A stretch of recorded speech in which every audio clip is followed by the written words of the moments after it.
One bright morning, Moana stood on the shore of her island, feeling the warm sun on her skin. But something was wrong. A cold wind blew across the sand, and the ocean waves carried chunks of ice. Moana had never seen ice in the ocean before. She ran to her village and told her people, "The ocean is changing. We must find out why." Just then, the wind howled and the sky darkened. Out on the horizon, something big and white floated toward them. It was a glacier, huge, cold, and covered in ice. The plants on the island started to shiver, and the palm trees bent under the freezing air. If the glacier stayed, Moana's home would turn into a frozen land. "We must stop this," Moana said, but she knew she needed help. So she called upon her friend, Elsa, the Snow Queen of Arendelle. Elsa arrived in a swirl of snow and magic. "I felt a great power coming from the sea," she said. "This glacier is not normal.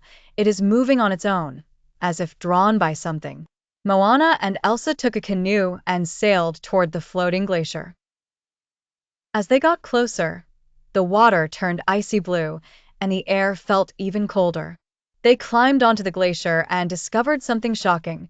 Deep within the ice was a frozen ship, its sails and mast trapped inside the thick layers of frost. "This must be an ancient ship," Moana said, touching the icy wood. "But why is it here?" Elsa studied the ice. The cold currents must have carried it far from where it belonged, but something is still making it drift. Moana placed her hand on the ice.